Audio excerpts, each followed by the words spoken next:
councillors.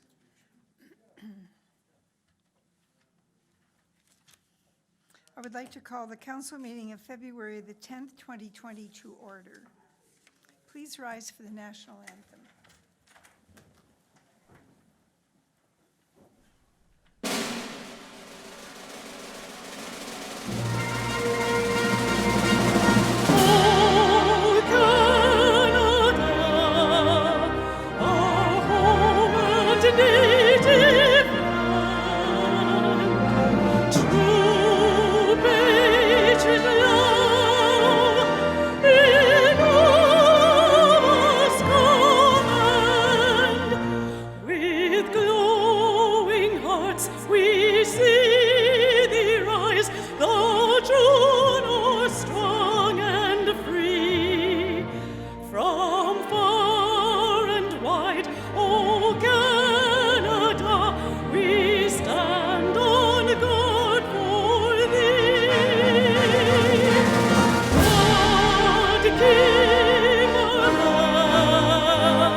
Please be seated.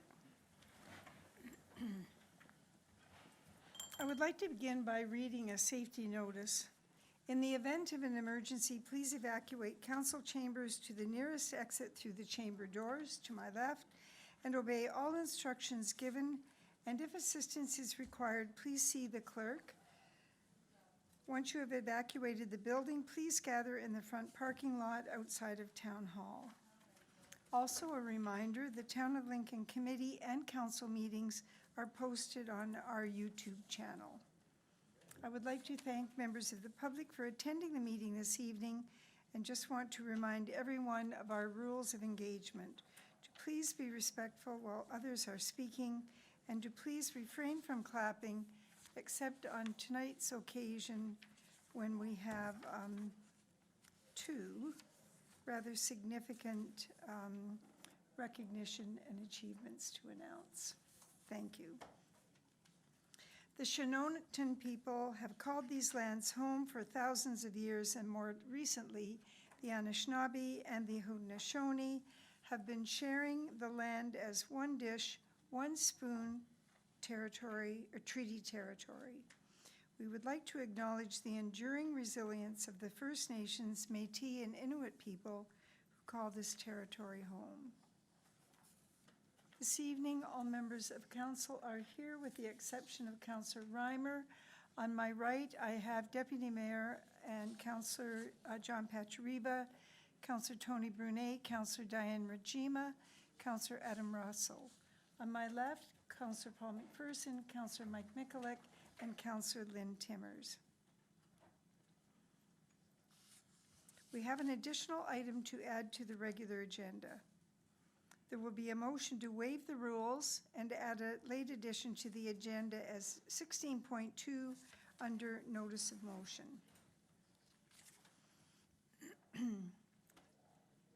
This is for a notice of motion regarding single-use plastics. Councillor McPherson will be bringing this item forward.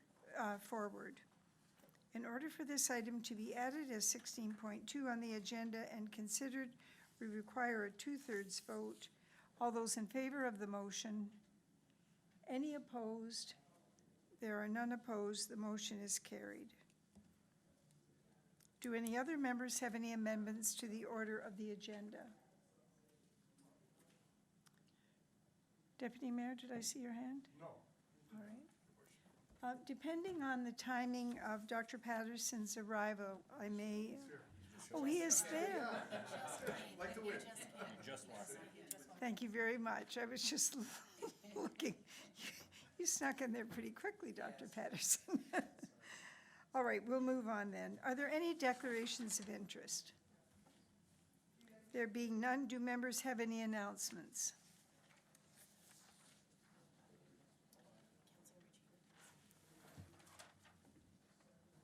Councillor Njima. Thank you, Madam Mayor. I wanted to provide a bit of a summary regarding what the Housing Task Force has been working on. Councillors Timmers, Mikulik, and Brunet are members, and Shannon McKay is our staff member. We have met 7 times starting in April of 2019 and have been welcoming members of various groups and organizations that have a role to play regarding housing needs in our community, and also the social support roles that come into play that are important to any successful attempt to increase housing access. We've had the following guests: Adrian Jigley, Commissioner of Community Services for the Niagara Region; Jeffrey Sinclair, Homelessness Action Plan Advisor for the Niagara Region; Donna Weishausen, Chief Executive Officer for Niagara Regional Housing; Carol Fuhrer, Executive Director of Community Care of West Niagara; Laura Beach, Executive Director of Bethlehem Housing; Sarah Phillips, the Principal of Sarah Phillips Consulting Services; Mike Lethby of Raft. We had a representative from Jillian's Place. She was a transitional and housing support worker. Serena Lee, the Director of Youth Zone here in Beamsville. We had John Van Whaley and Bruce Wallace of Niagara West Affordable Housing. And at this last meeting, Jamie Shipley from the Canada Mortgage and Housing Corporation presented. The goal thus far of the task force has been to learn as much as we can about housing needs in the community, and also to learn about the services that exist in the community. What we know is that making more housing available to people is a goal that requires a multifaceted approach. Some of the work that is necessary is being done now in the community, but the task force wants to know particularly what this council can do at a lower tier municipal level to have impact.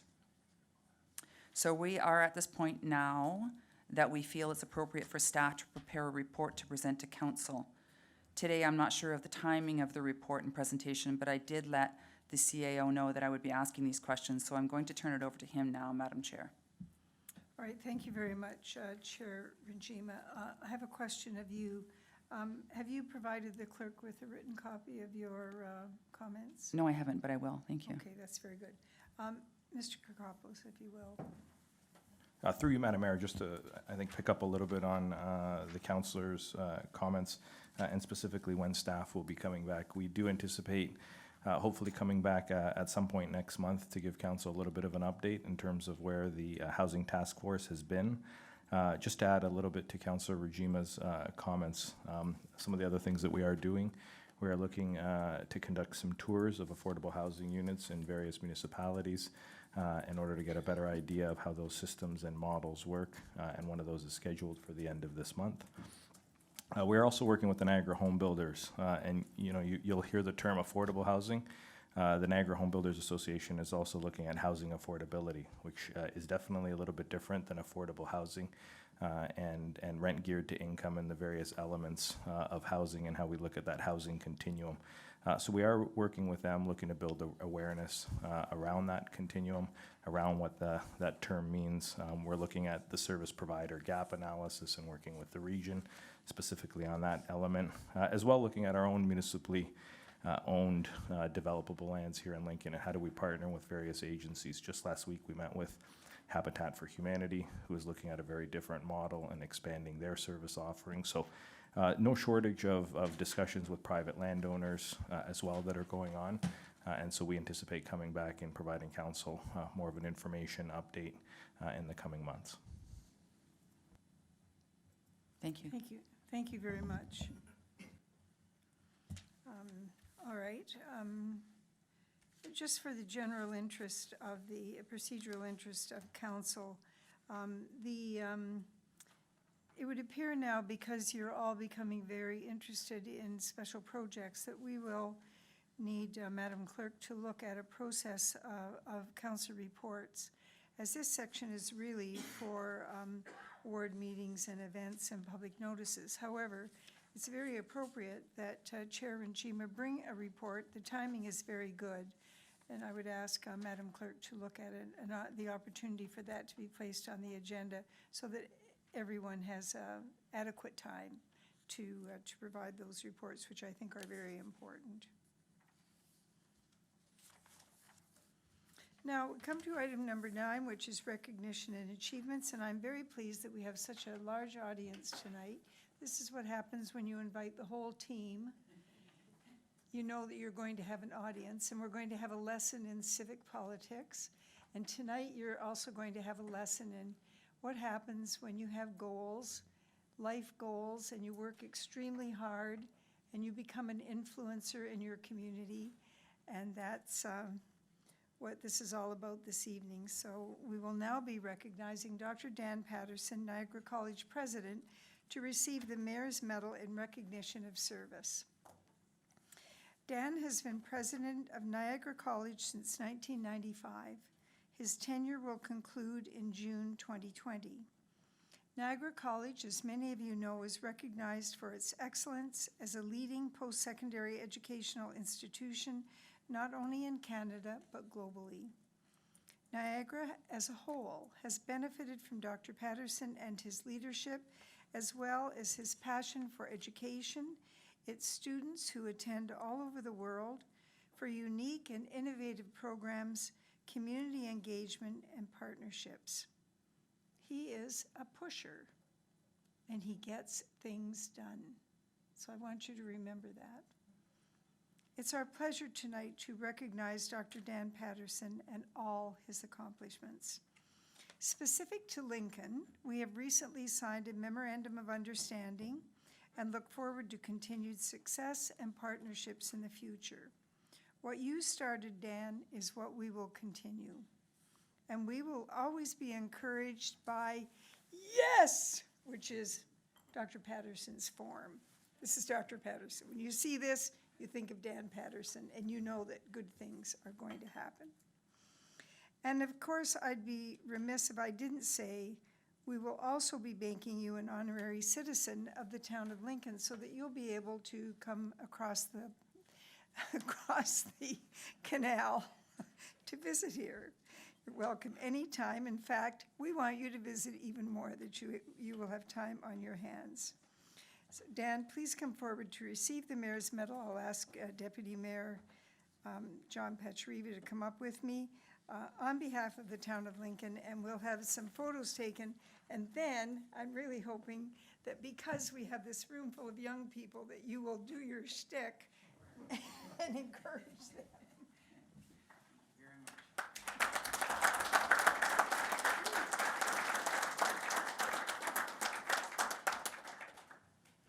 Now, Dan, this Mayor's Medal goes to very special people. It was first given at Canada 150 times to all of the people, all the men and women who had ever served as a councillor or the mayor.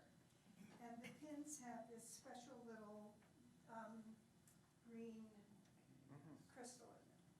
But for other special people like yourself, or special people in the community, we also gave them out. We even gave one to the CAO. That's how special he is. Now, there's only been 121 of these given out. Each one is numbered, so they have provenance. And someone here at the town hall even put this in a frame so that you can hang it up with the millions of other things that you have. No, this is very special. So thank you, Dan. Oh, pleasure, Mayor. Thank you for your inspiration for all of us who lead. Thank you for setting such a good example, for your integrity, for your honesty, your high capability in dealing with people, and obviously negotiating bags of money for the college, which is also very important. Thank So, you. gentlemen, Yes. this is what it looks like when you have success.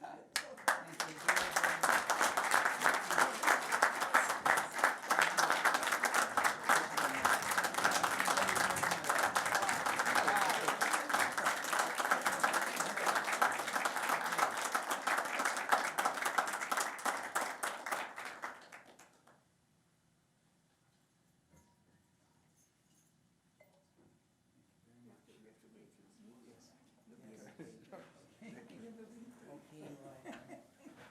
Do I have that? Okay, very good. All right. Okay.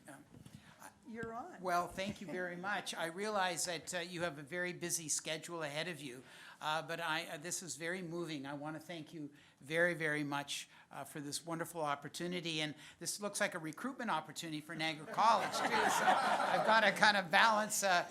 First of all, to the students and to the hockey players, I think this is a great example of people that are volunteering and putting in a lot of effort to help support a strong community. As we know, Lincoln is a very special place. And I really want to commend all of you for the work that you do day in and day out. In terms of Niagara College, there's three things that I would like to say that I think are very, very important. Number one, we have a very strong economic development mission. And by that, I mean that if you look at all the major programs and services that we offer, we're linked to programs in the economy. So whether it's healthcare, whether it's advanced manufacturing, whether it's hospitality and tourism, or agribusiness that we work very closely with the town of Lincoln, we have programs and services to support it. Because at the end of the day, a strong community needs a highly skilled workforce. And that's where we come in. And we're, all our communities in Niagara, I think having two post-secondary institutions, a college and university here in Niagara, I think we're really blessed. But the second thing I wanted to mention is that our job at Niagara College is to create an unparalleled experience and satisfaction for our students. What we have is called work-integrated learning. So in all our programs, it's the practical hands-on married with the theory. And more, the changing nature of learners, our digital learner, are comfortable with that practical hands-on and theory. So if you look at the range of programs that Niagara College has, from early childhood education right through to high tech, a brewmaster's program for a brewery, a winery, a distillery. We have a lot that in our hospitality and tourism, we have a lot that reflects who we are as a region. And I think that's very important. The third element I would want to be very proud of and say a few words today is our learning environments. We have among the most beautiful learning environments in the country. So everybody from the beautiful Rocky Mountains and colleges there, right through across the country, people come to see our form of education at Niagara College, our learning enterprises, our co-op programming, how our students get jobs. When we do surveys, the students give us high marks for the quality of our teaching. So that's bundled up into two very beautiful campuses. And from there, we work with different communities like the town of Lincoln. So for me, it's been a 25-year journey. I've been with Niagara College for 25 years. I love the place. It's been a great story of an underdog, a group that didn't do well in the team that they were playing against, 24 colleges, and now we're in a top tier.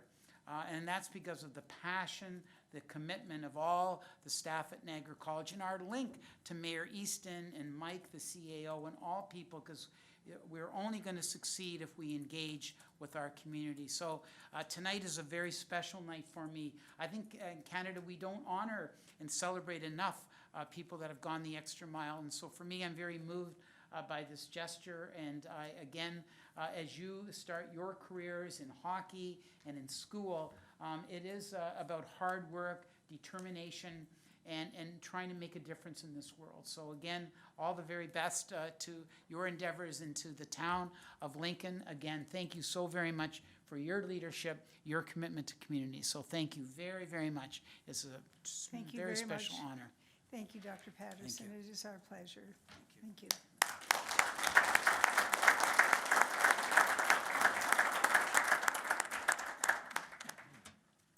And now let's show Dr. Patterson what it's like to be a kid in Lincoln. I'm so pleased that, I don't know how many there are on the team, but it's an excellent turnout tonight, and I want to thank you very much. And Deputy Mayor and your head coach, John Pachariva, is going to say a few words. We're recognizing, just for the record, West Niagara Juvenile Flying Aces team on their recent win for the International Silver Stick B Championship. This tournament has grown into the largest North American minor hockey tournament. Deputy Mayor. Thanks, Your Worship. I'm not on, but that's okay. I'm looking at. They've heard me scream in the arena, and Dr. Patterson, if you want to come over to the rink and help me with the inspirational speech tonight, you're more than welcome, because that was a beauty. You know what? It gives me tremendous amount of pleasure to introduce these fine young gentlemen tonight, representing the town of Lincoln, town of West Lincoln, the town of Grimsby, and the city of Hamilton, mostly Stony Creek. It was a bit of a coming together at the start of the year, trying to meld 4 associations into one, but these boys were able to catch lightning in a bottle and skated home with the B championship from the 47th annual Silver Stick Finals. The Flying Aces slipped past the Newcastle Stars 3-2 in the championship final, avenging a 1-goal loss in the preliminary round. It's the first international Silver Stick Championship since the 2009-10 season, and the first for the new West Niagara Hockey Association. The tournament began with the shorthanded Flying Aces beating the 3-time past champion Cayuga Stars 5-3. Flying Aces were staked to a 2-0 first period lead on goals by Thomas Davis from Blair Pachariva and Max Mesquite, and Jonathan Steeves redirecting a Colin Wiley point shot. After Cayuga tied the score early in the second, Curtis Guerrero put the Flying Aces back on top. Jonathan Steeves, with his second goal of the game from Blair Pachariva, broke a 3-3 tie late in the third, and Curtis Guerrero put the game on ice, hitting the empty net on a nice feed from Max Mesquite to give the Flying Aces and goalie Logan Whitlock the 5-3 victory, stunning Cayuga. Game 2 saw reinforcements arrive to bolster the roster. With a back-and-forth affair against the Newcastle Stars, the Flying Aces lost a heartbreaker when the Stars scored their third power play goal of the game with only 47 ticks left on the clock. It was a contest which the Flying Aces had led from the start. Colin Wiley opened the scoring for the Aces from Wyatt Shabaranoff. Jonathan Steeves with his third of the tournament to put the Aces back up in the second, and Curtis Guerrero with his third put the Aces up heading into the third. The Flying Aces were faced with a must-win situation in Game 3 in order to cement a berth in the championship game, and left no doubt with a convincing 8-1 thumping of the hometown Moortown Junior Flags. Curtis Guerrero and Alex Woolley paced the attack, each potting a hat trick and a pair of assists for 5-point games. Max Mesquite with a pair of assists contributed to the Flying Aces' lethal top line. Wyatt Shabaranoff also budged the twine twice in the rout, with goals by Thomas Davis and Ethan Cripps rounding out the scoring. Dylan DeFabio, Nolan Procession, Daniel Laviola, and Matt Hain also earned assists. Logan Whitlock earned the victory in net. In the championship game, the Flying Aces fell behind 1-0, but roared back, potting 3 straight for the lead. Thomas Davis with his third of the tournament drew the Flying Aces even in the first. Max Mesquite put the Aces up in the second from Curtis Guerrero and Dylan DeFabio, and Curtis Guerrero with his sixth of the tournament put the Flying Aces up by 2. A late power play goal made for a final nervous minute, but goalie Sebastian Petto stood strong and got his revenge for the earlier defeat and shut the door on the Star shooters. The Flying Aces were presented with the coveted Silver Stick, which will bear the team name along with an arena banner. Championship trophy and championship toques and pins were also presented. Assistant Captain Dylan DeFabio was presented with the 2020 B. Kyle Brandon Sportsmanship Award. The victory also earns the team immortality with a spot in the Hockey Hall of Fame, as a plaque is placed in the hall annually with the names of all the champions. I couldn't be more prouder than this group of fine young gentlemen, and I'm honored to be your coach, guys. Thank you very much.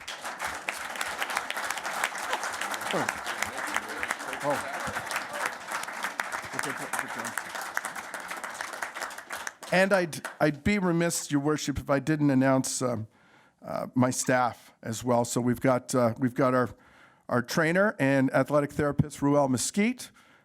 We've got our assistant trainer, Joe Falzone, who's vacationing in the south, but will be back tomorrow. My right hand, my manager, Tommy Hansberger, and our stick boy and inspirational leader, Nathan Steeves.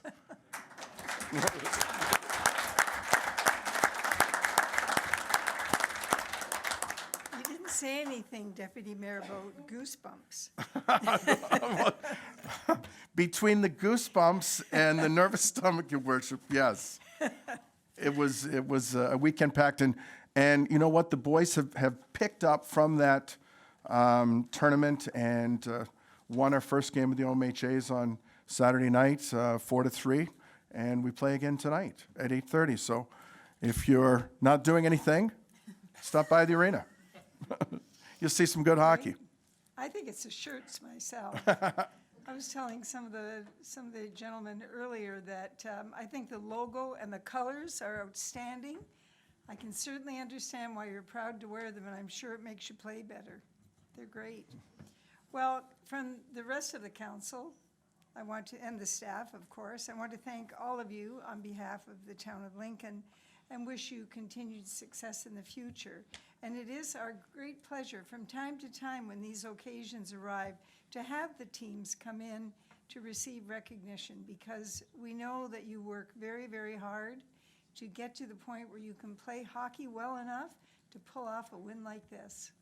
Thank you very much. So Councillor Pachariva and I are now going to come up, and I'll read out all the names so we don't forget anybody, and then we have certificates for you, and we're going to take a team photo. So at this time, on behalf of all of us here and everyone who's watching this YouTube video, I want to recognize Logan Whitlock, Max Mesquite, Isaac Daniele, Alex Woolley, Nolan Procession, Blair Pachariva, Jonathan Steeves, Cole Rendell, Dylan DeFabio, Ethan Bonner, Colin Wiley, Matt Hain, Jamie Everett, Daniel Laviola, Wyatt Chebrinoff, Thomas Davis, Ethan Cripps, Jordan Cora, Andrew Hicks, Curtis Guerrero, Sebastian Pito, and also all of the trainer, Ruel Mesquite, I want to say them again, assistant trainer, Joe Falzoni, manager, Tom Hansberger, hockey stick assistant, and all-round encourager, I can see him down there, Nathan Steeves, and of course, our own, he's your head coach, he's our deputy mayor, John Pachariva. Okay, we have a job to do.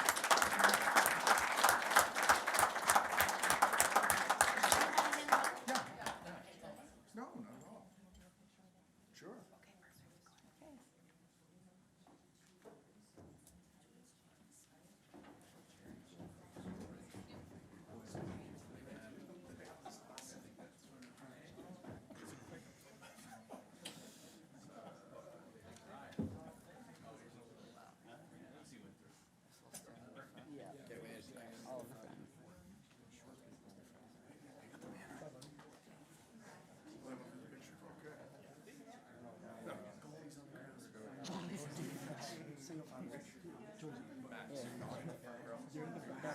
I'm taller.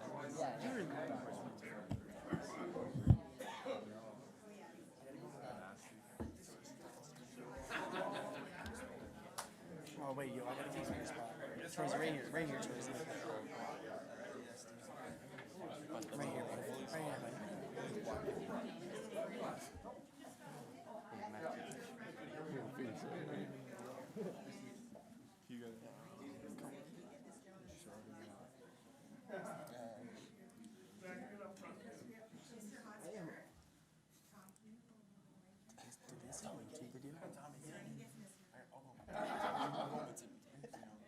Yo, I gotta go up too, bud. Everyone up. Everyone like short putts. So quiet. Smile, 1, 2, 3. All right, let's do a thumbs up, guys. Yeah, I was falling there. I had to get up high, dude. I was getting crowded. The calves are bursting. Everyone else.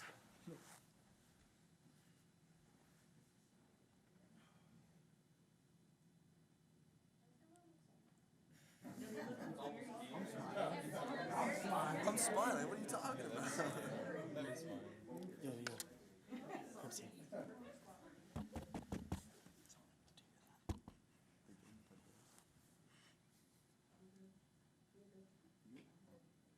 I said you're good.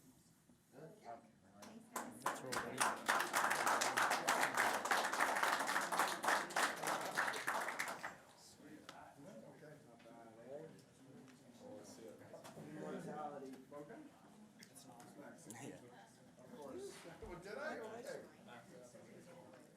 Just one at a time? Yeah. Yeah? Okay. Oh, yeah, gotta give it back. It's tall, eh? Okay? Yeah, you come, yeah.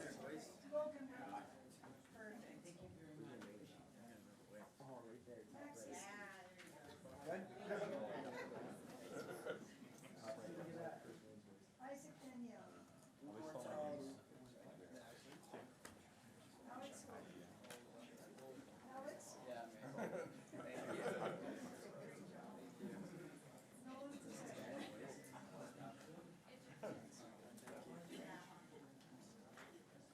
Jonathan Stevens. Thanks, John. Class. Work. He's here? Okay. Okay.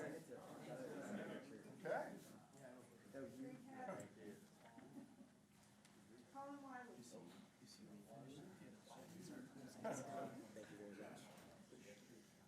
Matt Haynes.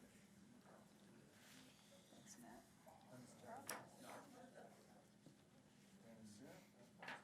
Daniel Badiola. Thank you so much. Wyatt Cheverna. It's called beans. Not bad?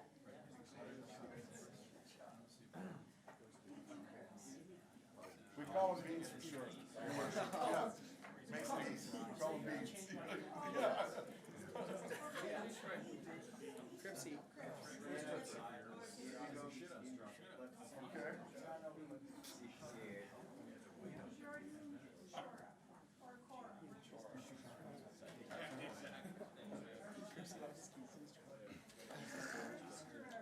Yep, you got it there. Thank you very much. Thank you.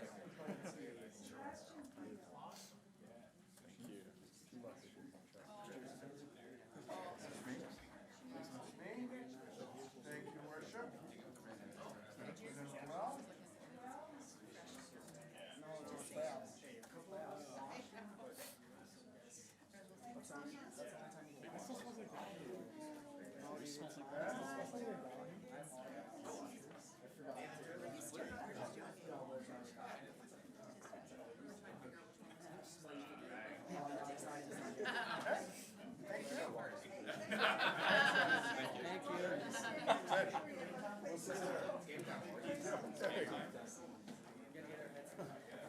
Well,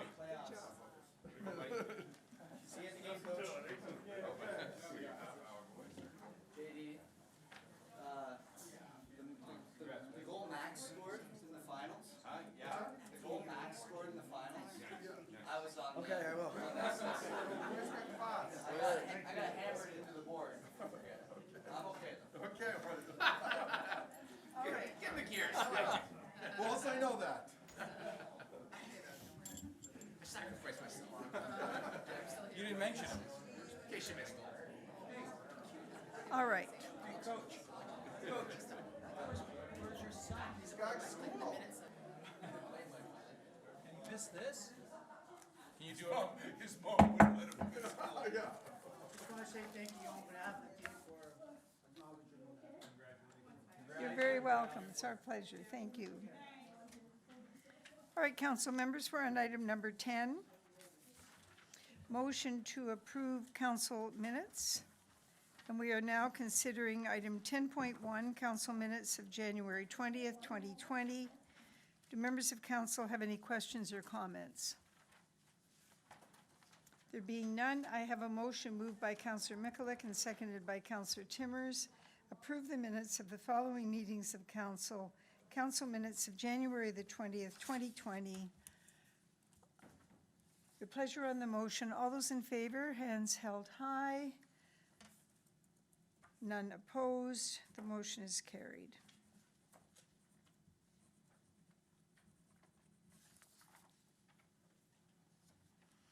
We have no registered delegations this evening, and we have no presentations this evening. We're now considering items 13.1 and 13.2. These are information packages, ladies and gentlemen, that you can find online for your review. There's quite a number of them.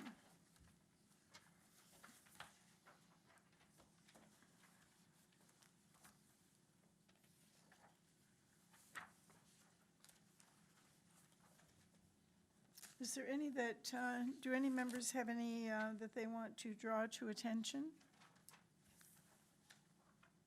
Councillor McPherson. Thank you, Madam Mayor. I just wanted to raise, it is under January 27th, and it is the item, just trying to find it here. The Niagara Region, believe it's item number 11, MOU of resolution for planning function and services between Niagara Region, pardon me, not that one. It's the, I'm sorry, just trying to find the item.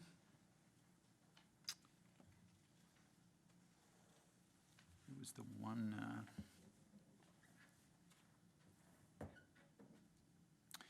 I'm going to say, it's the one that, it's the report that was with regards to the economic development, the border, the economic development at the region that recognized the border crossing municipalities. I'm sorry. Is it that? Which one is that? That's the one I thought it was. I'm going to say MOU of and resolution for planning function and services between Niagara Region and local area municipalities. Okay, it's page 11, council members. So, the question I had, it was predominantly tied to communities Fort Erie, Niagara Falls, Port Colborne, Welland, and St. Catharines, and there was various pieces in it that were CIP related. There was a tourism piece into it, and it really focused on those communities that were close to a border crossing or close to the Welland Canal. And I just had a question with regards to any opportunity. It's coming back to me now. Gateway to Niagara, or gateway to the U.S. was the theme of it. And I just wondered if there was any opportunity for Lincoln to play, especially when the CIPs were coming into it, and or any opportunity with regards to tourism. So through you, Madam Mayor, to any of the staff, if they have comment with regards to that, I'd appreciate that. All right, thank you very much. Mr. Deanne? Thank you, Madam Mayor. Through you to the councillor. I'm going to actually turn over to our Director of Planning, as this involves a planning report that came through from the region to the local area municipalities. Thank you. Through you, Madam Mayor. So what the region is doing is they're updating their economic development policies to bring it in line with current provincial policies. So what is referenced in that document is, I think it's called the Niagara Economic Gateway Zone. And that area specifically recognized by provincial policy, including the growth plan. So those were policies the region put in its official plan years ago. And it recognizes a number of municipalities in South Niagara, including Thorold, Welland, Port Colborne, Niagara Falls, and Fort Erie. So basically, it's an area that's recognized in provincial policy as well as the region's official plan. It does not include any of the, for example, northern municipalities. So there isn't any opportunity for Lincoln to get included in that because it's specific to those municipalities. However, that does not prevent, the town from encouraging, economic development, having all sorts of forms of tourism in our area. This policy also is recognizing, in addition to the economic Development Gateway Zone is also recognizing the larger clusters of industrial land, so a couple of our properties in Lincoln are also recognized. The ones, any lands outside of those areas, they're specifically designated employment land. There's actually more flexibility at the local level, because if you have lands designated as employment lands, if you want to change them in the future, you have to go through a regional policy plan amendment. Thank you, Madam Mayor. And it was really, it hit me when I started thinking about Prudhome's and the employment lands that are scheduled to come into that project, and just the fact that we are on the QEW and, you know, do certainly present ourselves economically as, you know, the gateway to the U.S. And, you know, to be not included in that group, you know, I think is a miss for us, you know, that we can't identify with that group, since we are, you know, right along that corridor, you know, within kilometers of many of those that are participating. So just when I read that report, and it is, I've got it here now, item 6 on the January 17th week, Niagara Region Employment Policies and Region Plan Amendment number 15. So that's what hit me there. If there was any comment that staff would have with regards to the tourism piece, again, that, you know, is so important to us right now, and what we're working on, is there any opportunity within that area for a partnership through you, Madam Mayor? Thank you very much. Mr. Kirkopoulos, do you have any comments at all? Through you, Madam Mayor, I think just to pick up on Ms. Dale's comments, I mean, the region is definitely looking at partnerships, but it's also looking at how it structures economic development. And I think one of the opportunities or the elements of that would be looking at what sort of partnerships are available. I think, you know, we've always believed economic development crosses municipal boundaries. It isn't just something that applies to Lincoln or St. Catharines or Fort Erie. It is far more fluid than that. And I think there's absolutely an opportunity for us to look at what that looks like kind of across that spectrum. So, I mean, definitely both directly and indirectly and tangentially, there's an opportunity for us to look at economic development and those connections with our neighboring municipalities. So I know it'll come up, I think, through area planners. It'll come up through economic development, and when the EDOs get together, and I can definitely bring it up when the CAOs are having a conversation as well. I can tell you, Councillor, that historically, the municipalities that exercised bipartisan cross-border relationships were traditionally Niagara Falls and Fort Erie, for sure. Now, there haven't been any recently, but whenever the Niagara Economic Zone and the Gateway have events, I always attend. For the very reason that you said, just because we're not having Go next week or next year, we have an interest in it. And so you need to be in the game in order to be part of the game. And so there is a benefit. Some of the elements that they have established are direct benefit to greenhouses, and that has always been the main reason that I've attended. But certainly this is something that we can talk about more. Mr. Deanny, do you have more? Thank you, Madam Mayor. So completely agree with the comments that have been mentioned this evening, especially the CAOs. What the region is looking at is really amending the employment policies as it revolves around industrial employment land. And as we all know, the town of Lincoln does not have as much industrial land as we would like. So we're actually looking at investing in and incentivizing and working around the tourism lands and the rural economic development. So we definitely have opportunities to work with our counterparts at the region when it comes to tourism and the opportunities that we see. But specifically, this official plan amendment is actually looking at the industrial land. So we look forward to provide comments, and we'll be going through closely at what the region is proposing, and we'll be commenting to the region on that. So thank you. Thank you very much. That's good. Thank you, Madam Mayor. Councillors, I'd also like to draw your attention on page 8 to item number 6, Niagara Region Notice of Circulation Amendment number 15, Employment Policies. These are coming forward. this week. Possibly, I'm giving Regional Councillor Foster we're giving each other the eye, so he may speak about that more. These are pretty important policies that are coming forward now. And now I have Councillor Mikulik. Councillor? Thank you, Madam Mayor. Through you to staff, just curious about a correspondence dated January 24th. What number is it, Councillor? As far as an item number, it's just in part of the general package. I don't know. Is it this one here? Your region, resolution? Yeah, Levy dates? yeah. Item 8, resolution. On January 24th, 20th to the 24th, is that it?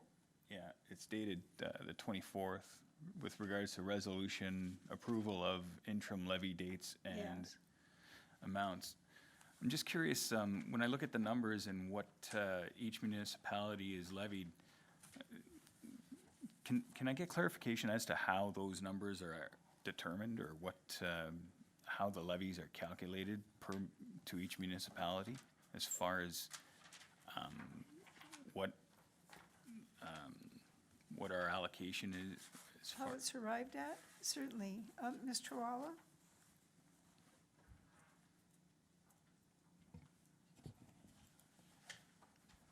Just give me one moment, please, through the chair.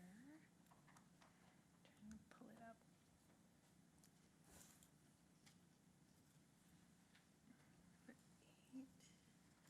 Levy date. it's, So sorry. go ahead. Through the chair, the amounts that are levied is based on the property assessment for each of the municipalities.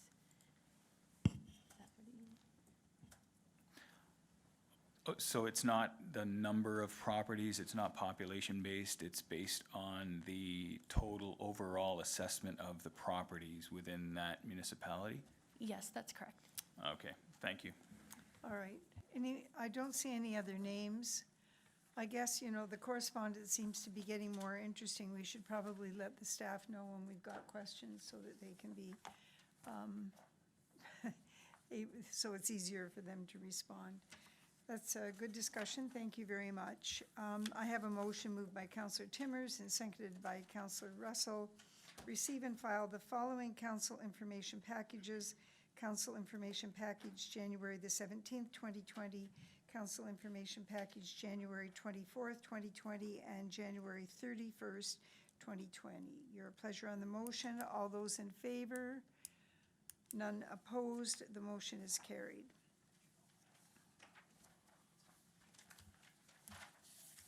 We'll move on now to recommendations from standing committees, and we will now consider item 14.1, Committee of the Whole from February the 3rd, 2020. And I have a motion moved by Councillor Mikulik, seconded by Councillor McPherson. Approve the following recommendations from standing committees. Committee of the Whole minutes of February the 3rd, 2020. Are there any errors or omissions? There being none, your pleasure on the motion. All those in favor? None opposed. The motion is carried.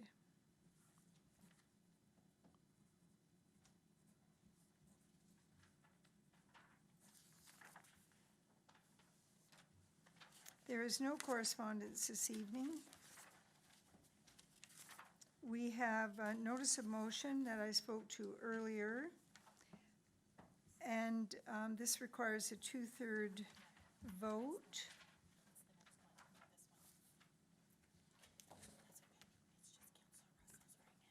I can't hear, I'm sorry.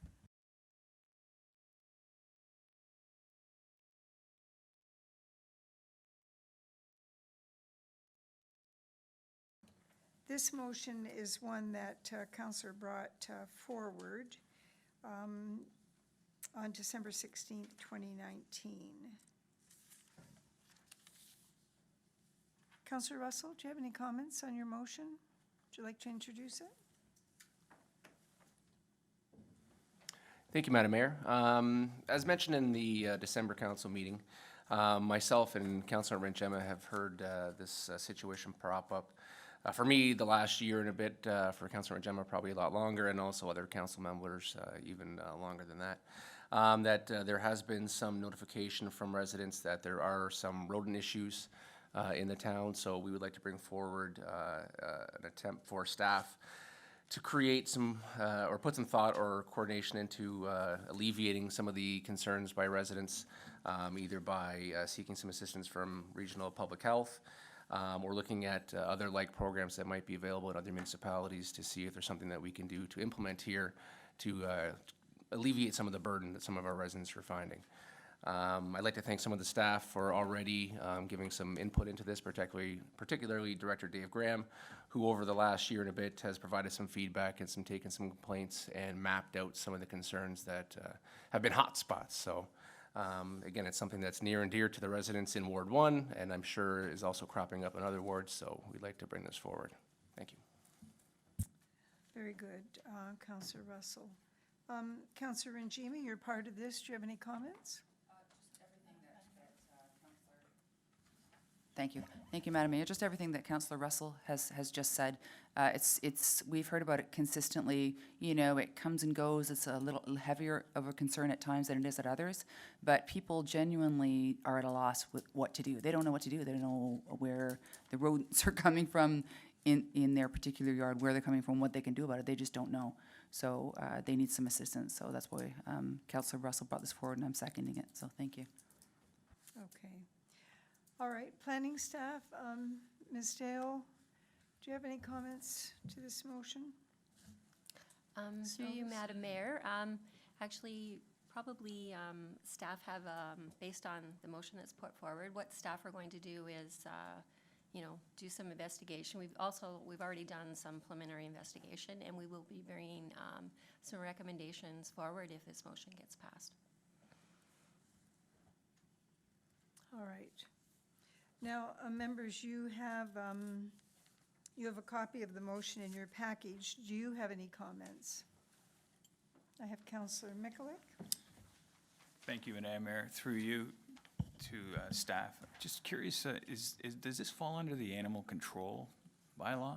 Does this, is this something that the animal,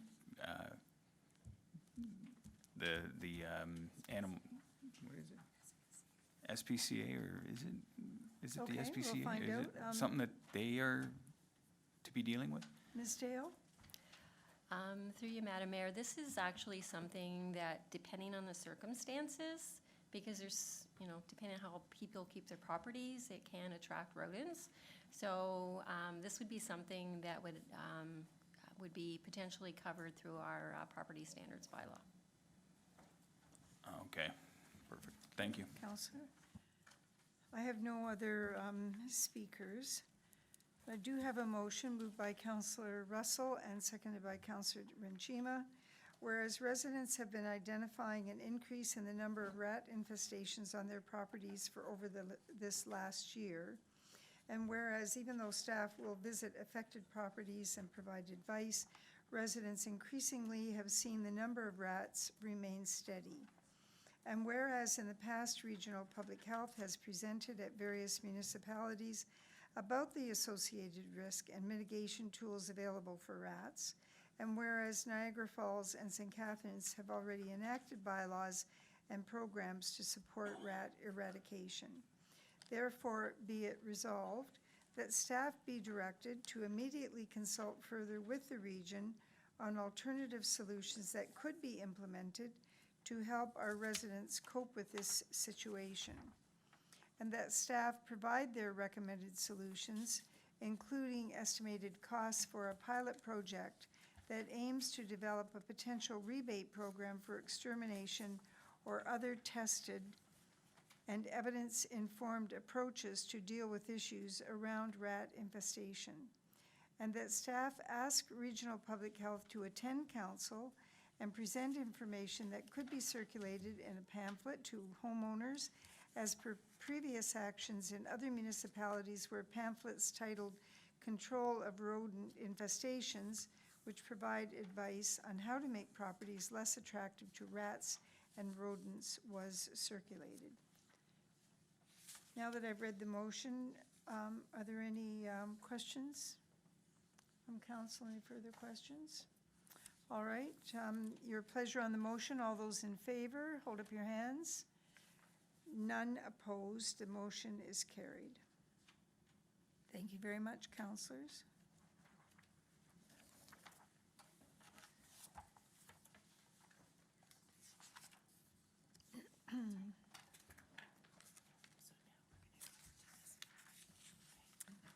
All right, we're now on the next item, which is item 16.2 that we added at the beginning of the meeting under notice of motion. And this is a notice of motion for single-use plastics brought forward by Councillor McPherson. And I'm going to read the notice of motion. Whereas the United Nations passed a resolution to significantly reduce single-use plastics over the next decade, and whereas numerous Ontario municipalities have recently endorsed motions to ban single-use plastics, including plastic bags, bottle, and straws, and whereas other Canadian and international cities have made progress on single-use plastic bans, and whereas the Town of Lincoln's vision is a place to grow, a place to prosper, and a place to belong, which includes a focus on Lincoln's environmental and agricultural stewardship. And whereas the Town of Lincoln's strategic plan and council's priorities highlight the importance of environmental sustainability and livability for Lincoln residents. Therefore, be it resolved that the Town of Lincoln investigate and work towards implementing a single-use plastic ban in all municipal facilities to be implemented no later than July the 1st, 2020, and be it further resolved that the Town of Lincoln work with and advocate to the business community the importance of single-use plastic bans across all sectors, and be it further resolved that a letter be sent to the Niagara region, the province of Ontario, and the federal government encouraging a national ban as well as a ban across the Niagara region and the province of Ontario. Councillor McPherson, would you like to speak to the motion? Thank you, Madam Mayor, and, I think the motion pretty much speaks for itself. I think what we're just trying to do here is start the discussion within the community. I think that the council and the town staff can take a leadership role in taking action, within our capability, within the facilities that we are responsible for. And hopefully that inspires, our residents and our businesses across the community to think about what they can do as well. So this is simply starting, the awareness and getting it out there on the radar that, it's got a global scope, obviously. We know that, the Prime Minister came out about a year ago and put a kind of a stake in the ground that by 2021 that they will be gone from this country, which is pretty aggressive. But, and I know that there are several other communities across Niagara that have already done this, so we're not out in front of anybody, but I think it's time that we started the dialogue. So, and again, I think the motion speaks for itself. Thank you, Madam Mayor. Thank you very much, Councillor McPherson. Councillor, I now have Councillor Renjima. Thank you, Madam Mayor. I was happy to see Councillor McPherson bring this motion forward, and I second it because I think it's a really good step for us to take as a municipality and set a good example. And by all means, we're not the first, and we're not blazing the trail. I went into Sobeys the other day and bought some groceries, and they gave me the paper bags. You can either have paper bags now, or you can have cloth bags. There's no more plastic bags, and it's a bit of an adjustment because my paper bag broke on the way out. We just have to learn how to carry them. That's all. I got to carry them properly. But everybody's got to make these adjustments. It's time. So I'm glad to see this motion come forward, and I support it. Very good. Thank you very much. And I now have Councillor Mikulik. Thank you, Madam Mayor. Just a question to the motion. I'm fully supportive of recycling and banning plastics and this sort of thing. With this motion, does it relate to the workplace as well, on the field, in the pickup trucks, in the hot summer day? Are we banning water bottles to employees on a work site, off-site? Okay, we'll send that over to CAO Kirkopoulos. Through you, Madam Mayor, to the councillor's question, those are definitely the things that we've thought about as well, councillor, and so I think for us, looking at bringing something back to council for your consideration would incorporate all of those things. I think we need to determine what that particularly looks like. What do we mean when we say single-use plastics in all municipal facilities? What does that mean for those groups that are going to be renting from us? So there are a number of things that we need to look at. We are definitely going to take a crawl, walk, run approach. We're going to look at best practices. We're going to look at what other municipalities have and have not been doing in this particular area, and that will make up the report and hopefully future implementation when we bring it back. And if I may, the reason why I'm asking is because of the speediness of it, July 1st, 2020.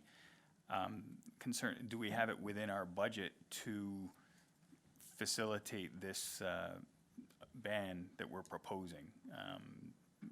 All the water, like the remote water bottles, the filtration systems that we would have to install. Do we have that within our budget to accommodate this request? This motion. Through you, Madam Mayor, I think, when we look at it in its totality like that and bring it back, I think those are some of the things we'll look at. So, I think probably the best way to look at it is by July 1st, you'll have a report from staff looking at what are the opportunities, and if we start with public education as that first initial approach in terms of rolling out some sort of ban, should council approve going in that direction, we can definitely do that. So I think we do need to report back if we are putting more water filling stations, et cetera, in facilities. There's absolutely going to be a budget impact to that, and so I think those are all the things that we will be reporting back on. Thank you very much. Mr. Kirkopoulos, is it your intention then, are you suggesting that we change the July 1st date to accommodate a report back from staff? Through you, Madam Mayor, I think the motion is fairly general. It does, however, say that we will be both investigating and implementing. Definitely investigating and coming back before July 1st. I think the implementation may be more of a phased implementation, so staff can take that as direction in terms of the interpretation of the motion. All right. Councillor Mikulik, is it your intention to provide a friendly amendment to the motion? If we could, the wording, it's to be implemented no later than, I think that goes beyond an investigation piece.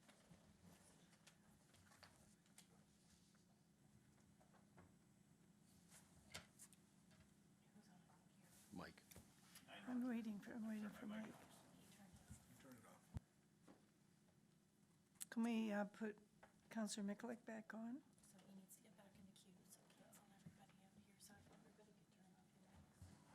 Through you, Madam Mayor, if I could just make a comment. I think in reading the motion, if a friendly amendment is where council wants to go, as I said, I think staff can take the direction that we investigate and work towards implementing. To me, I'm interpreting that as not full implementation, but July 1st. But if council again wants to clarify that even more, we can definitely do that. We can remove that last piece, or we can make the amendment at a later time. I think staff understand the importance of that particular piece.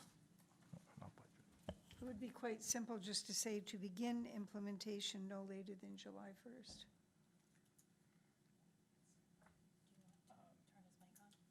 Go ahead, Councillor. You're going to have to just speak up. Oh, I'm sorry. Okay, Councillor Timmers, you need to go out again. All right, Councillor Mikulik. So it's just, forgive me for being,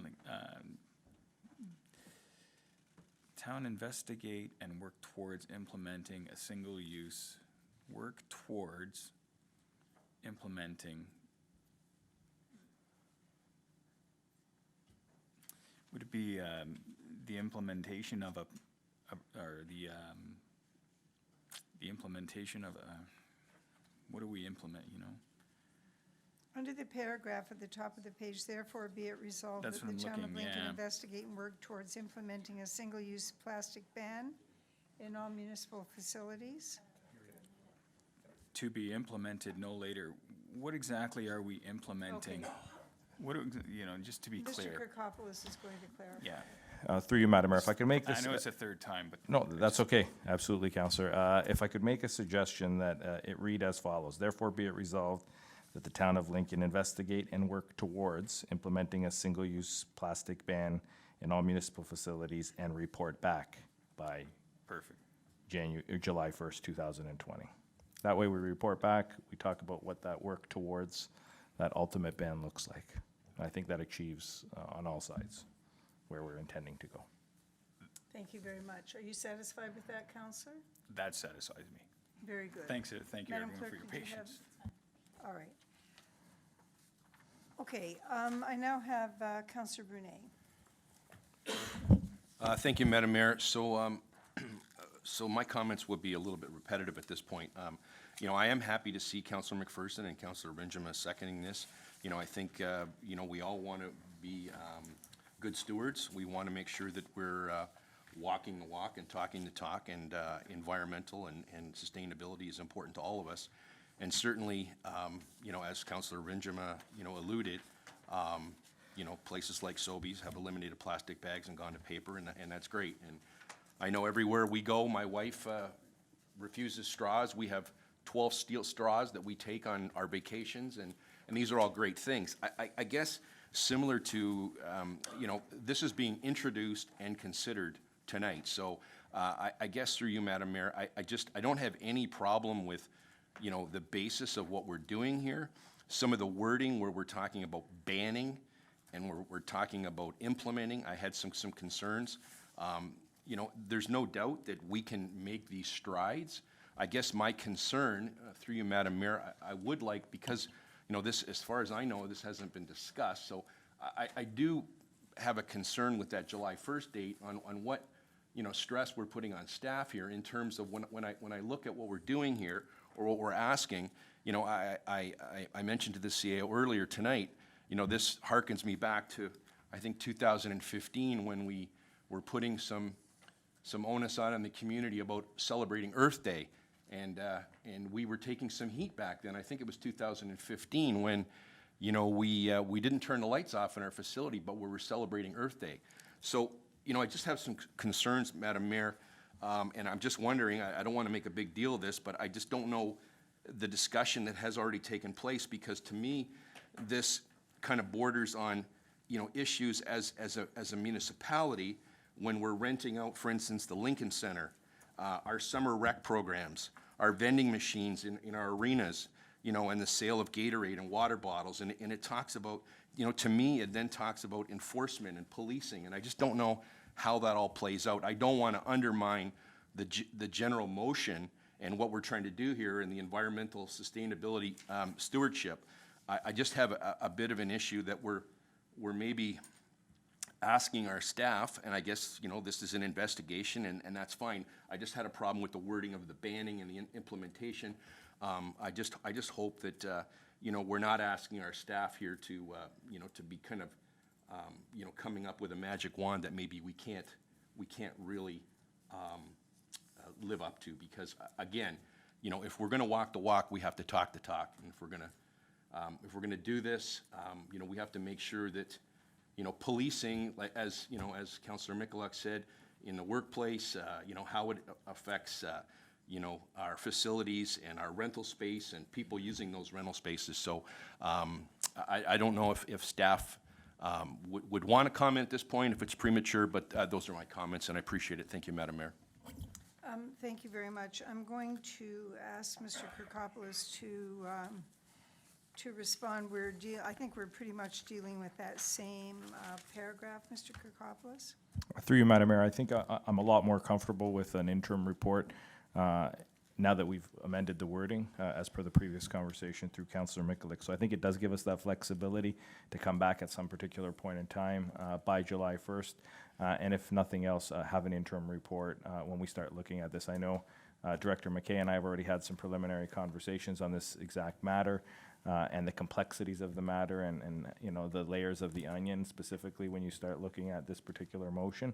And so I think at the very least, we're able to come back and lay out for council by that date what such an implementation and what such a ban would look like and the implications of such. So I'm a lot more comfortable through you, Madam Mayor, to council now that we've removed a full implementation or the inference to implementation no later than July 1st. So I think the motion now in this amended form does provide us that flexibility. Okay, I think I should just ask the mover of the motion if he considers these to be friendly amendments. Mr.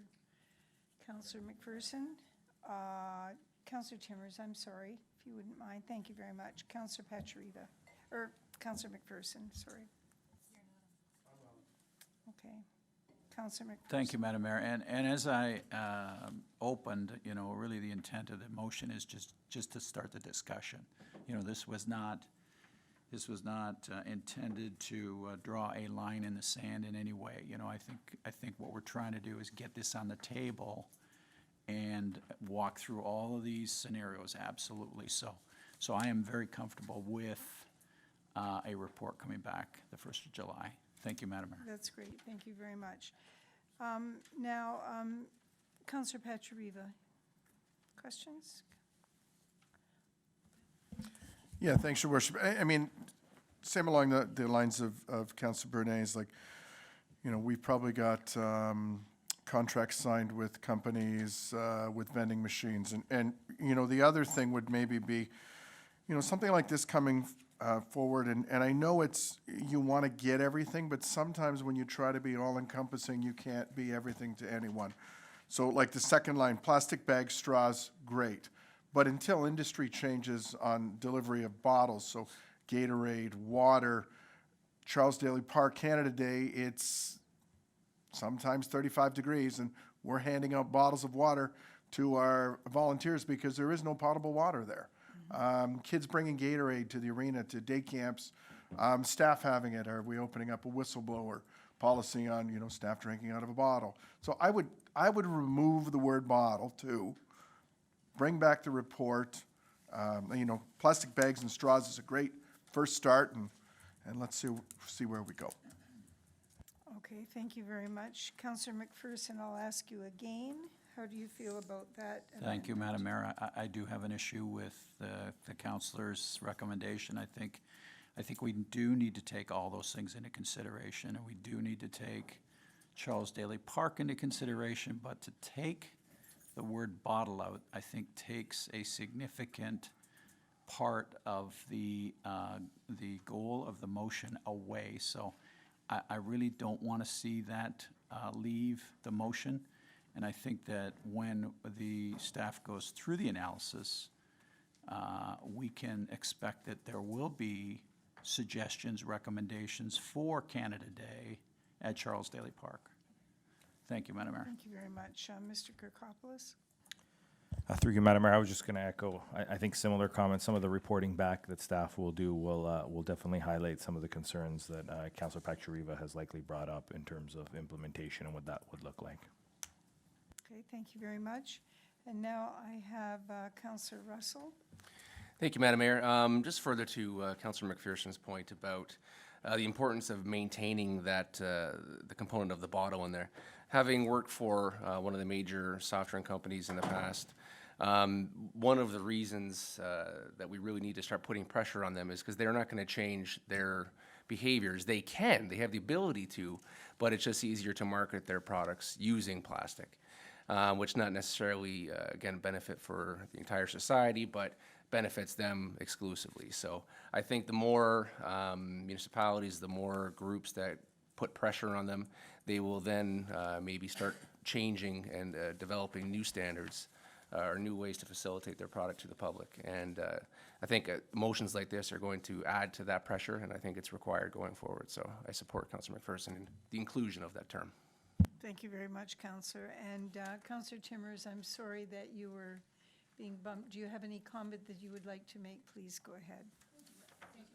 I think all my questions have pretty much been answered, and I'm satisfied with the comments from the CAO that it's a report coming back, and we'll have a discussion at that point as well. And this is going to be slowly rolled out, so I'm satisfied with the motion as it is. Thank you.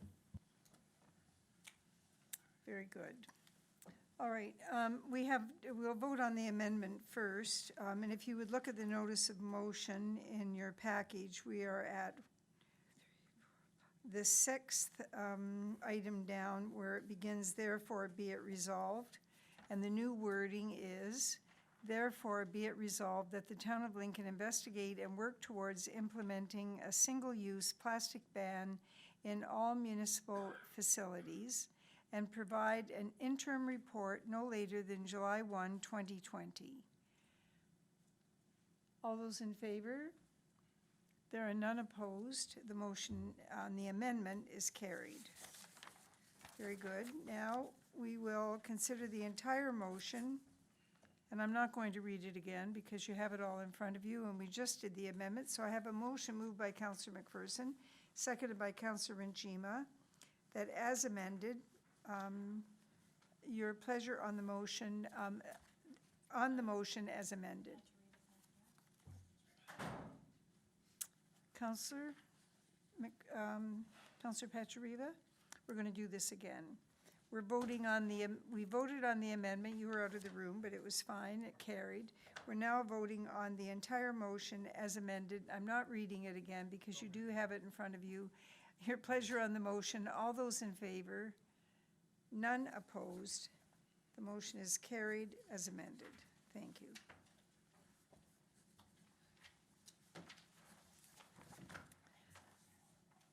All right. Now we're considering item 17.1, the Regional Councillor update. Councillor Foster, come forward.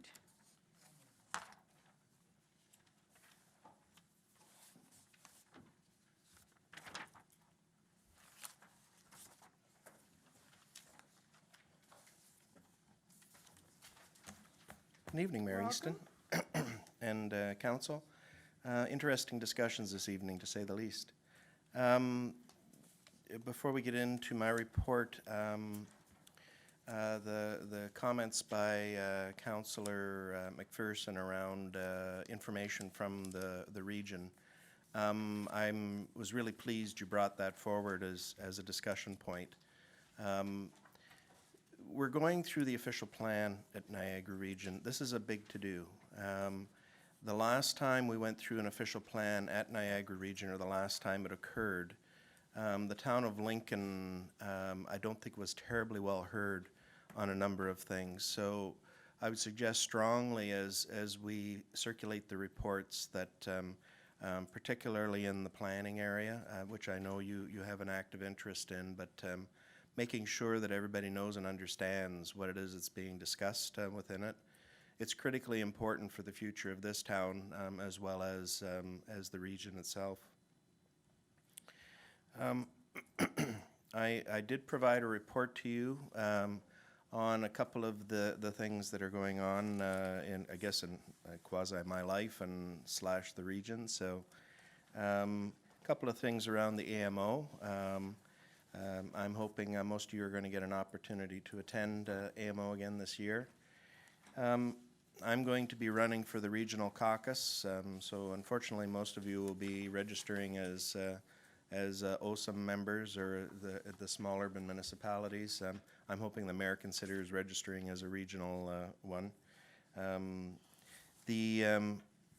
There will be some openings on the OSAM level, so if any of you have ever harbored an interest in being on AMO, which by the way is a very good organization,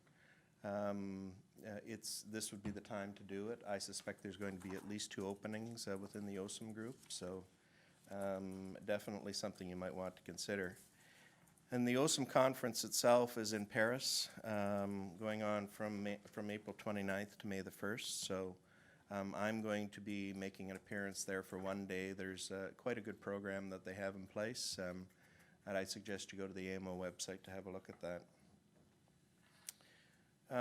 Our January AMO meeting itself, there were a few items that were quite interesting. We had a presentation from Infrastructure Ontario. Essentially, you know, all of these infrastructure levels, and possibly Mr. Kirkopoulos and others understands all this better than I am, but it's almost like they've been setting up banks that are going into place for the infrastructure money from the federal and provincial governments.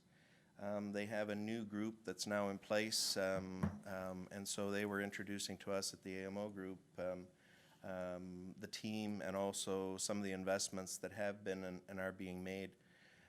The example that they provided to us, there's $20 million being spent in Mornington Township, Mapleton Township, which is actually about 10 miles from where I grew up in the Linwood area, up the other side of Waterloo. But Mapleton had a serious water and sewer problem in the Drayton area, but they could not afford as a municipality to go and do it themselves. They did some creative work on infrastructure and were able to put in place the infrastructure monies to go and do this. So the one thing that you will probably find is those municipalities in Ontario that I'm going to call them more or less the have-nots as they're going on are going to have better opportunities to go and do some of the infrastructure work that they need to do. I'm hoping we're going to see that actually translates to us as well, and seeing that some of the money start flowing, and I know there's a number of items that this municipality has put forward. Probably the most interesting thing at the AMO meeting was the discussion around public health. The single-tier regional caucus, I'm very fortunate to be sitting with some regional chairs from around Ontario. And the public health area, there's some very serious concerns when it comes to what the province is considering in these areas.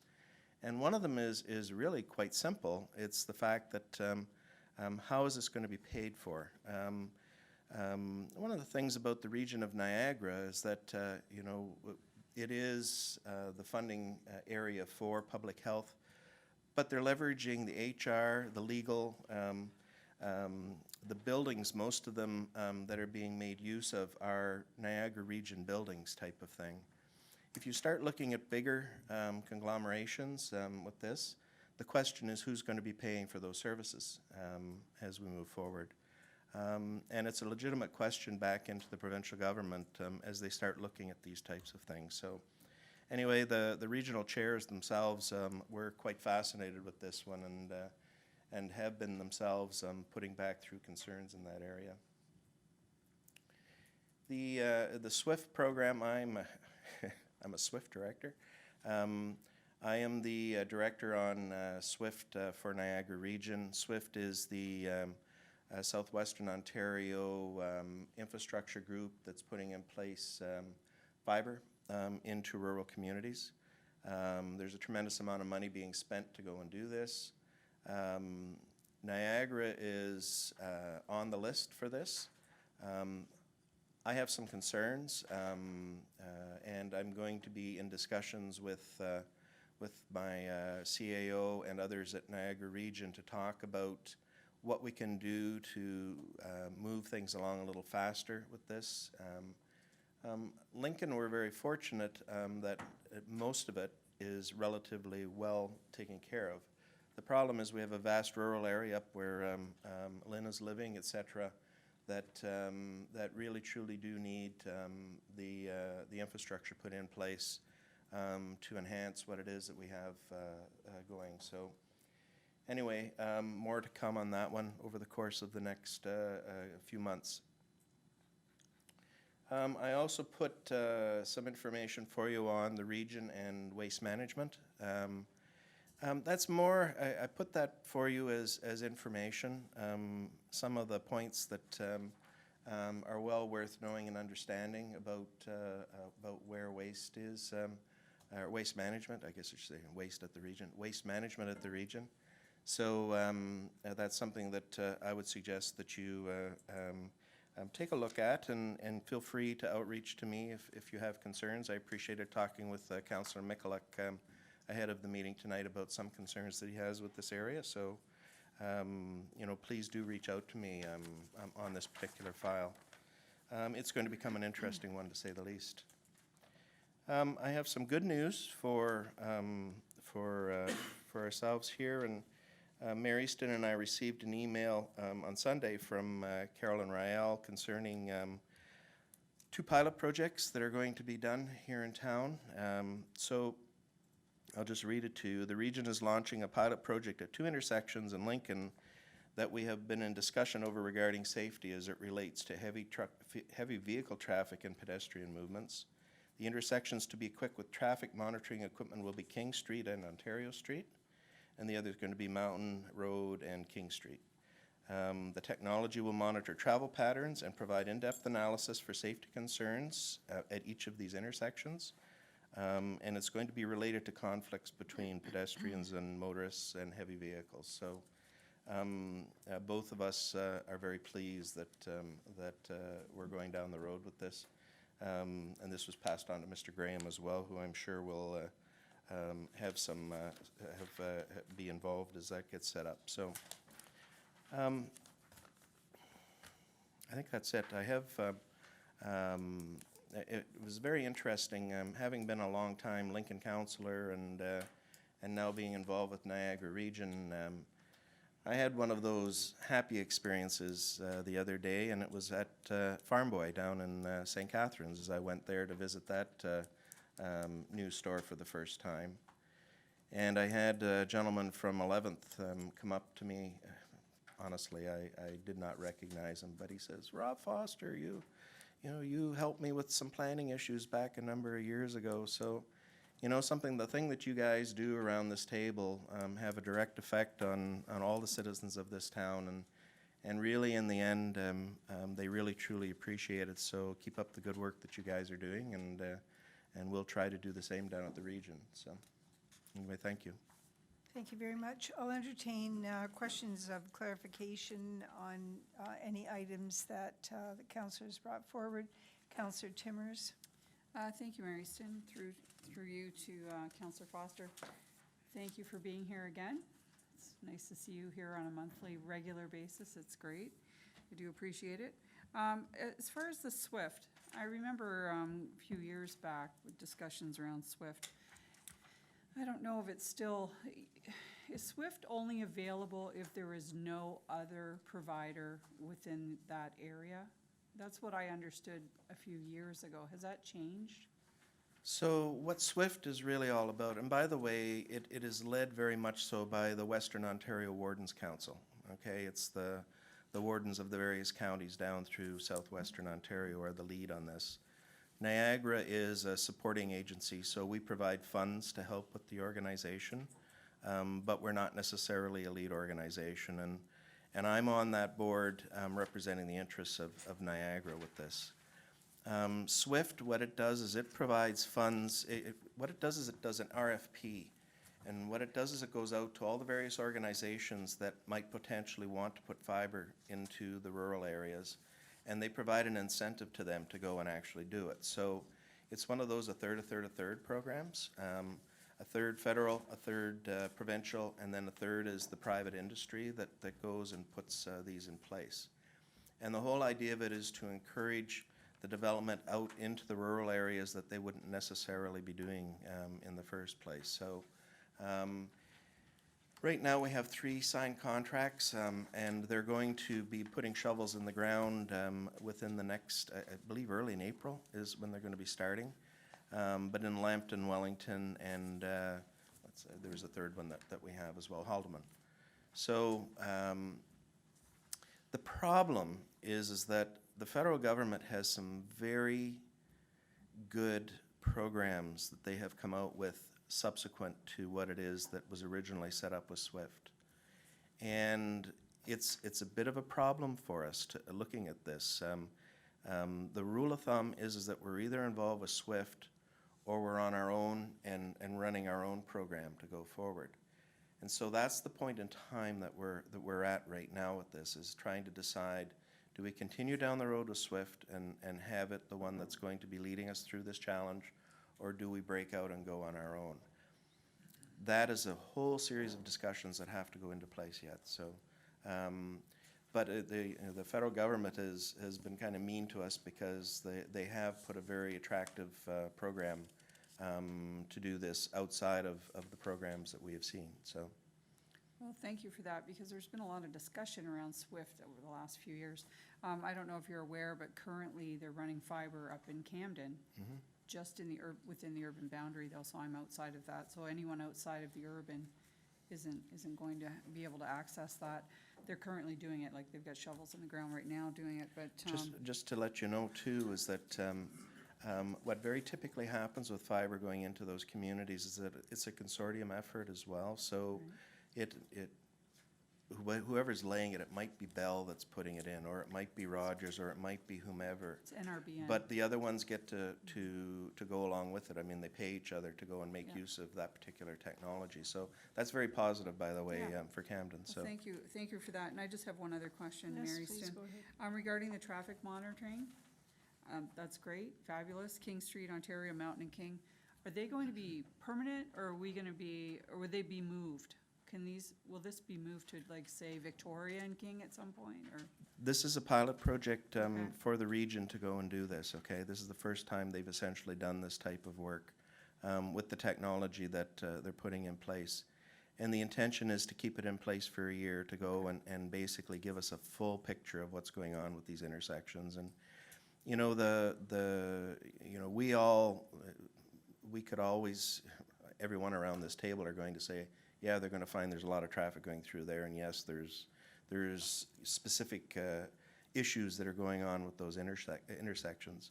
It's going to be providing solid proof on things so that we can move forward. So, and it's going to be very good for you guys as well when it's all said and done, because I know there have been discussions around what to do with the downtown Beamsville area and how to route traffic around it, et cetera, et cetera. So these are going to be positive results that are going to help the town to make those decisions. So that's great. Really, really happy to hear that.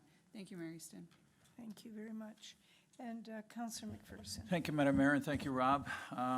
Just a couple things. First, on the whole waste management thing, you know, just a couple of comments. You know, understand, you know, the changes to the service. You know, I'd be very careful with the comment that this decision is in no way a service decrease. You know, any of the residents that I've talked to are seeing it as a decrease. You know, that they're holding garbage for 2 weeks now. So understand the costs are going up. Understand the contract was a low bid contract, and we're dealing with that now. So understand that whole side of it. But the whole statement that we're not a service decrease, I just say that's left to interpretation.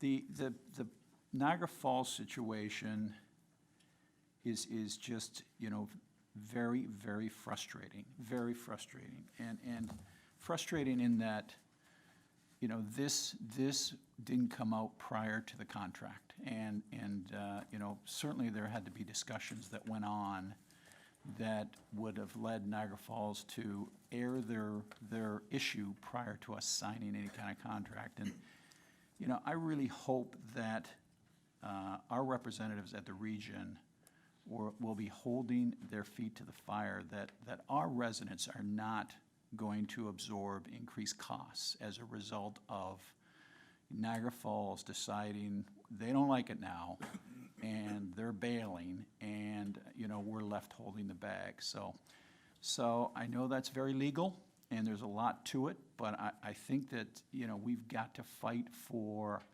the residents that are gonna, from what I'm reading, take on that cost as a result with really no fault of theirs. So those two comments. The thing I do want to ask, and it's more as Rob is here, and maybe it's true to the staff.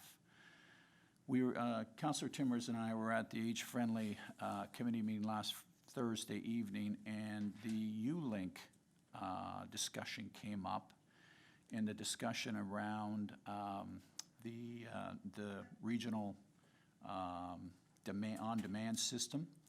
And, you know, as we sit here now, the middle of February, and we are looking at that system starting in 6 weeks, and really, there's been no advertisement, no communication, no, you know, that I've seen personally, and certainly the committee was asking the question, you know, where are we notifying people of this change? Through you, Madam Mayor, maybe to the staff. Thank you very much. Dave? Mr. Graham, if you please. Through you, Madam Mayor, to the councillor, great question. I guess as a quick update, I can tell you the region is working on that model. They're working with their service provider, working out details of the model. They still intend on launching this end of April of this year, and you know they've reassured me that you know they have a very robust communication plan that they will launch. But I agree. I mean, you know, we need to ensure that starts early so people are aware. Thank you very much, Mr. Graham. Councillor Foster, do you have anything that you want to add? Just the fact that both Mayor Easton and I were very clear during the discussions on this, that communication was going to be quite critical moving up to the go-live of this. And it's quite important for the town of Lincoln, being as we had our own system in place so that people know and understand what's going on. So I have a lot of faith that staff are actually going down that road. So, but you can be assured that this is the week of meetings at Niagara Region. We got a lot of things that are coming onto our plate. So my expectation, if not under my Corporate Services Committee, at Public Works, we're going to be having further discussions on this. So Good, and I don't see Carrie now, but I would think that our communication is going to be a big part of that as well, getting the word out through our website, through our social media, through all of our, you know, newspapers and things, that once that is released from the region, that we'll jump on that and get the word out. So thank you. Thank you very much, Councillor. And Councillor Brunet. Thank you, Madam Mayor. Councillor Foster, thank you very much. Really glad to hear about the pilot projects at King and Ontario and King and Mountain. I know you've heard this. You know, you've been in front of our council, you know, every month since you came on board as a regional councillor. But through the TMP, you're very aware that we identified a pinch point at King and Stadelbauer. And there's not a week goes by, I can tell you, that Councillor Patriva or I are getting a call, an email, or a text as Vista Ridge is filling up. And, you know, and we don't have, as you said, we don't have currently a solution. You know, long-term is to move traffic from Mountain Street out to Bartlett, as you know. But, you know, there is a concern that as Vista Ridge is filling up, that a lot of people will be not coming down Mountain Street, but will be coming down Highland and Stadelbauer and coming out to that intersection. So I know you're aware of it, and I'm great to hear about these pilot projects, but we are getting a lot of pressure about that intersection, as you're very well aware. Councillor Foster? would you yeah, like to talk about and thank our- you for that, and I appreciate you reiterating that. And there isn't a chance that doesn't go by when I'm not mentioning that at the region as well. The problem is, with everything, is it comes down to priorities of what's going on, and this is one that I and Mayor Easton have been pushing. But the other thing is that you guys as a council are going to have to take a good solid look at this. You know, from a skin in the game type of thing, like if the town really feels this is strong enough, give the added incentive to go and have the region go and do this. Sometimes we don't have any choice on these things. You know, we've heard so many times, and I totally agree with you guys, I have been annoyed longer on this council than you guys have about that particular intersection, and it continuously comes back saying the warrants aren't justified, okay? I don't believe that for a second. So the thing is that You know, you guys, if that's going to be your priority for works within the municipality, particularly with King Street and particularly with Ontario Street, state as such. Let's have a report back and through from your Public Works Committee stating this must be done. That gives me a lot more ammunition to go and hammer away with this down at the region, so. Councillor Foster and I have a meeting with Carolyn Rial. I'm just looking up the date here, but I don't see it, but If I'm not mistaken. it's, so.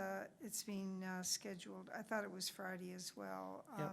I have quite a long list of items that Yeah. have been discussed for some time that still require attention, and some of those may be part of the pilot, and some of them may not, so we'll be sorting those out further. At any rate, it is good news. It's moving us forward a bit, but absolutely, I agree with you. The Stadelbauer issue is not there, for sure. Thank you very much. All right, I have no other speakers, but I have a motion moved by Councillor Pachariva, seconded by Councillor Russell, to receive and file as information Regional Councillor Foster's update on February the 10th, 2020. Your pleasure on the motion? Hands up, please. None opposed, the motion is carried. Thank you very much, Councillor Foster. Moving on to item 17.2, the Mayor's report to the citizens of Lincoln. I have a couple of items before I begin my report. One of them is a regional item that I just received on February the 6th, and this is entitled Emerging Priorities Irrigation Infrastructure in the Niagara Region. It's a letter by Bill Shank, the Irrigation Steering Committee Chair, to the Canada Infrastructure Program Green Stream, and the contact person is Craig Reed, the Senior Advisor. And in this letter, Mr. Shank outlines for Mr. Reed the extensive work that have been done in 2007 in regard to engineering studies to increase grower access to irrigation water in the Niagara region.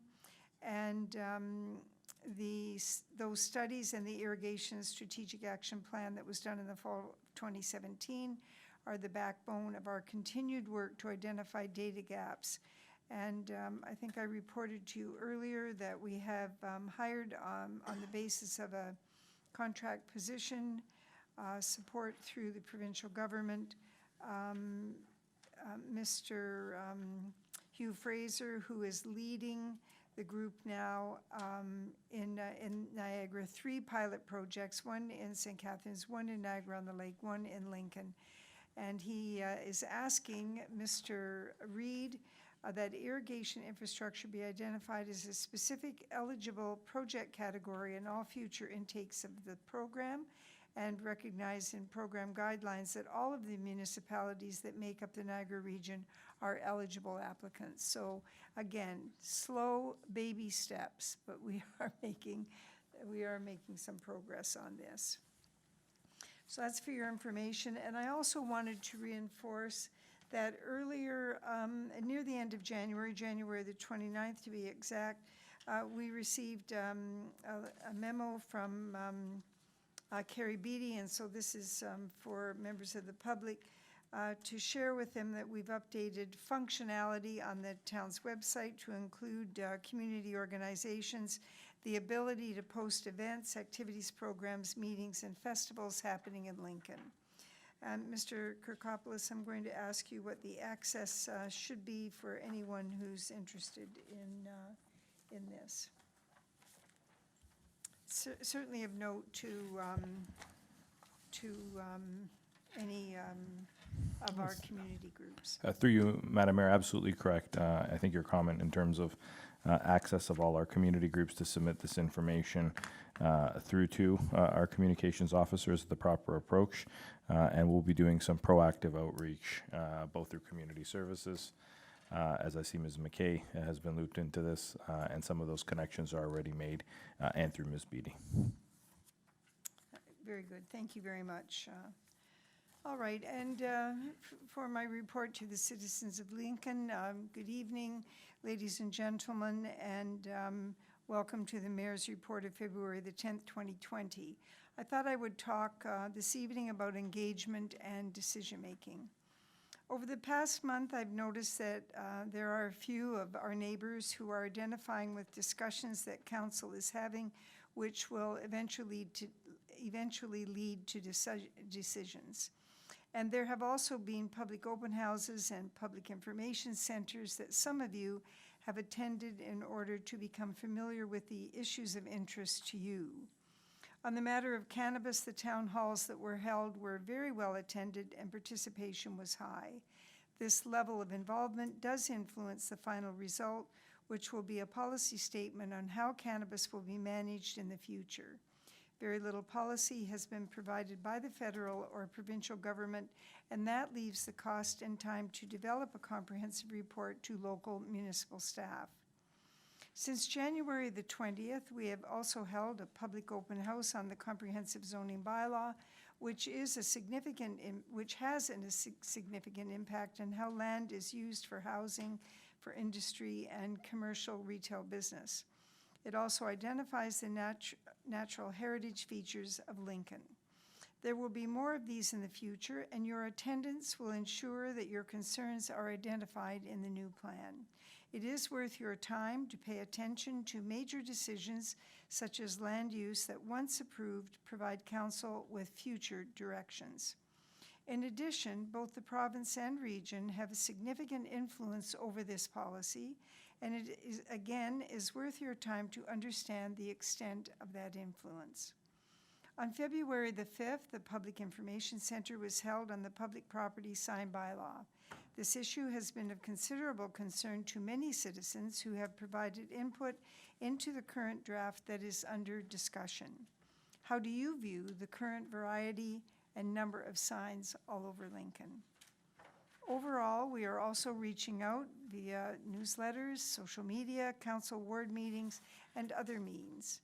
And if you are viewing the videos of council's committee of the whole meetings, you will also note there are a number of planning issues coming forward, and some of them include issues of housing density and varied housing types, which are defined entirely by the province.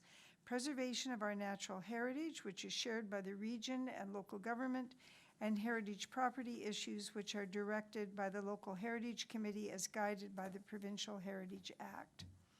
There are other more complex issues, such as the community improvement plan models, greening infrastructure, and supporting green growth, which are all used in many municipalities. In addition, we are also examining models for support and how we will proceed working with the business community on agricultural-related tourism. Most important to influencing the decisions of council is having your own mind on issues and working with accurate information, not someone else's opinion. In order to be part of the conversation in a meaningful way, we all need to learn the realities of now, not the view from the rearview mirror. And when we do that, we can then choose the best course forward. Intuitively, we are afraid of change. But change happens all around us. We must lead change, no doubt. It is the role of council to bring today's reality to each situation and weigh the priorities from a service delivery perspective, which to date has been clearly that we stay the course, maintain the ground that has been gained through focused, good planning, and priority setting. There is a lot of talk about needs and wants.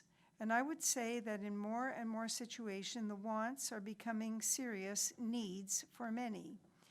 It is too easy to say there is only needs and wants. But when you look at it in detail, it is much more complex and various shades of needs and wants. We are a community that supports all corners of our town, all populations, the business sector, and the most vulnerable in our community. Please consider the important role that each of you play in determining how Lincoln grows, prospers, and the extent to which we demonstrate a sense of belonging for everyone. Adopt the heart of a learner and participate wherever you can. Most important, have your own mind and use your decision rights on the issues that are important to you. Thank you for inviting us into your homes. Remember, you live in Lincoln, where citizens strive to be good neighbors and children are encouraged to achieve their very best, where you have guided the vision of grow, prosper, belong, and council is committed to meet your expectations through the delivery of quality service. It is my pleasure to serve you. I have a motion moved by Councillor Pachariva and seconded by Councillor Russell to receive and file as information the mayor's report on February 10th, 2020. Your pleasure on the motion. All those in favor? None opposed. The motion is carried.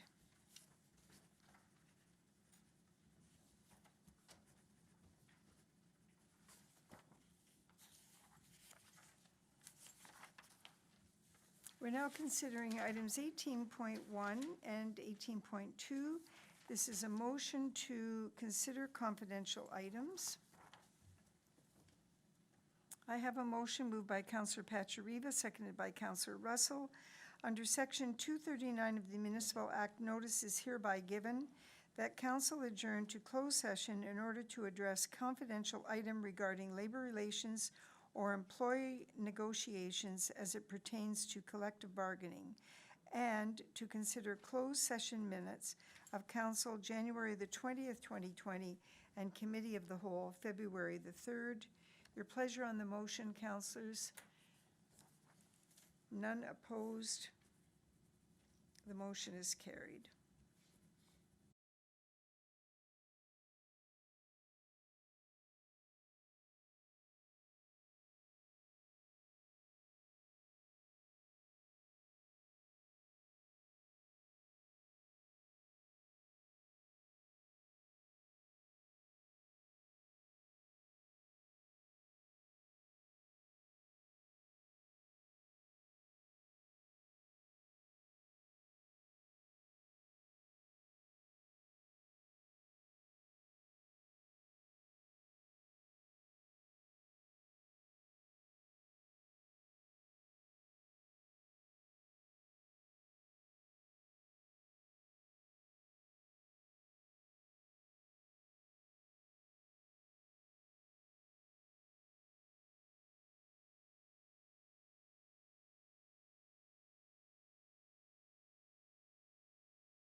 All right, councilors. We're back in open session, and I have a motion moved by Councillor Mikulik and seconded by Councillor Timmers that council resume into open session, that council receive information and update from staff, the CAO, and human resources specialist as it pertains to collective agreement negotiations, and that the minutes of the closed session of the January 20th, 2020 council meeting be adopted as circulated and remain confidential, and that the minutes of the closed session of the February 3rd, 2020 Committee of the Whole meeting be adopted as circulated and remain confidential. Your pleasure on the motion? All in favor? None opposed, the motion is carried. We have one bylaw this evening. And you'll note that Ms. Dale sent out a mail just providing us a bit of an update since it had been some time since we had addressed this matter. I'm going to ask right now if there's any further clarification that anybody's looking for. All right, I have a motion moved by Councillor Timmers, seconded by Councillor Russell, that leave be given to approve the following bylaw, 2020-06, authorize the site plan agreement with QEW EX64-10A Inc. Your pleasure on the motion, all those in favor? Councillor McPherson, all those in favor? None opposed, the motion is carried.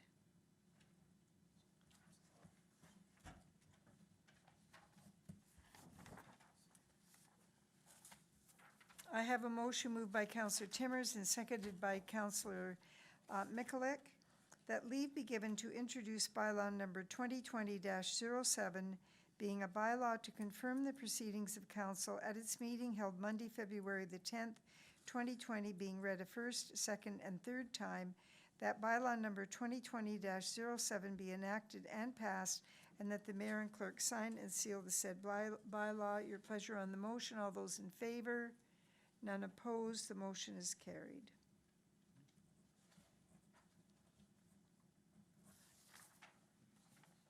And I have a motion moved by Councillor Timmers and seconded by Councillor McPherson that council on February the 10th, 2020 be adjourned.